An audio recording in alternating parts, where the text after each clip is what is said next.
Badvel assembly స్వతంత్ర అభ్యర్థిగా పోటీ చేసిన ఎన్డీ విజయజ్యోతి బద్వేల్ మున్సిపాలిటీ పరిధిలోని 22వ వార్డులో ఇంటింటి ఎన్నికల ప్రచారం నిర్వహించారు. ఆమె నిర్వహించిన ఎన్నికల ప్రచారానికి ప్రజల నుంచి మంచి స్పందన వచ్చింది. ఈ సందర్భంగా ఎన్డీ విజయజ్యోతి ప్రజలను ఉద్దేశించి మాట్లాడుతూ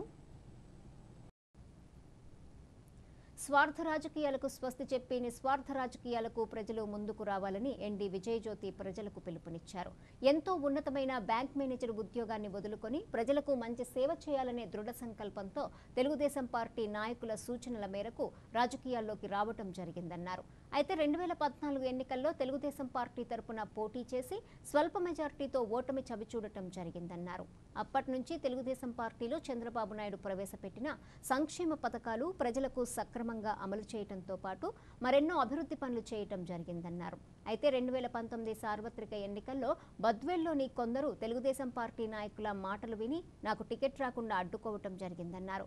పార్టీ నన్ను మోసం చేసిన నాయకులు ప్రజలు నాకు అండగా ఉన్నారని, అందుచేత నేను స్వతంత్ర అభ్యర్థిగా పోటీ చేయటం జరిగిందన్నారు.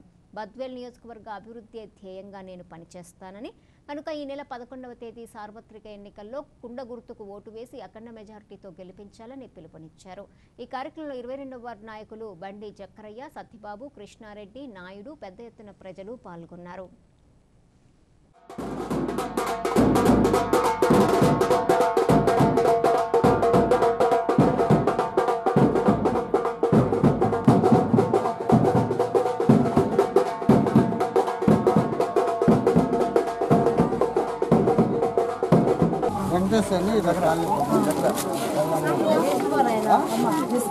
మా అందరికి నమస్కారమ్మా.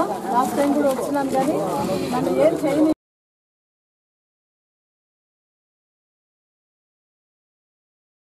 అందరికీ నమస్కారం. విజయజ్యోతి అనే నేను ఈ నెల 11వ తేదీ జరిగే అసెంబ్లీ ఎలక్షన్ లో స్వతంత్ర అభ్యర్థిగా పోటీ చేస్తా ఉన్నాను.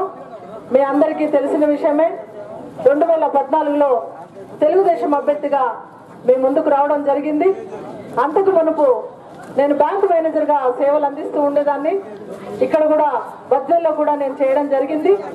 కానీ తెలుగుదేశం పార్టీ వారు ఆహ్వానించడంతో బ్యాంకులో అయితే కొద్ది మంది వరకు మాత్రమే సేవ చేయొచ్చు, రాజకీయంగా ఒక మాటతో ఎంతో మందికి ఉపయోగపడవచ్చు అనే ఉద్దేశంతో నా 14 ఏళ్ల సర్వీస్ ₹1,00,000 జీతం వదులుకొని నేను రాజకీయాల్లోకి రావడం జరిగింది.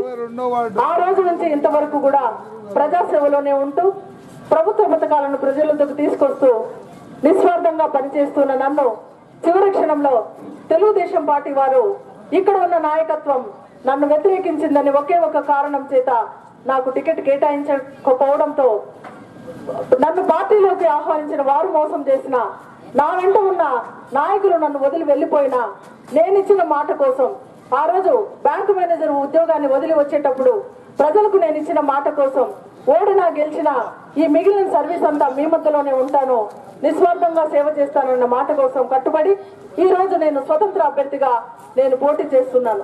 సోదరి మల్లారా, ప్రజాసేవ చేయాలని వారు ఆహ్వానించినప్పుడు నేను రావడం చేసిన తప్ప, లక్షణంగా ఇంట్లో ఉండి ఏసీలో ఉండి నేను నా వరకు స్వార్థం ఆలోచన చేయకుండా 10 మందికి ఉపయోగపడి పనిచేస్తామనుకోవడం తప్ప మీరు ఒకసారి ఆలోచన చేయండి. అదే ఈరోజు ఇవ్వలేదు. కౌన్సిలర్లు ఆ రోజు నాతో తిరిగిన వాళ్ళు నన్ను చూసి ముఖం చాటేయడం జరిగింది. వెంటనే ప్రభుత్వం వచ్చిన వెంటనే ₹35 లక్షల మున్సిపాలిటీలో నీళ్ల కోసం శాంక్షన్ నన్ను ఎంతో నీచంగా మాట్లాడి నా ఫ్లెక్సీలన్నీ చించేయడం జరిగింది. ఇంతవరకు ఎందుకంటే ఇవన్నీ మీ దృష్టికి తీసుకురావాల్సిన సమయం ఉంది, బాధ్యత ఉంది.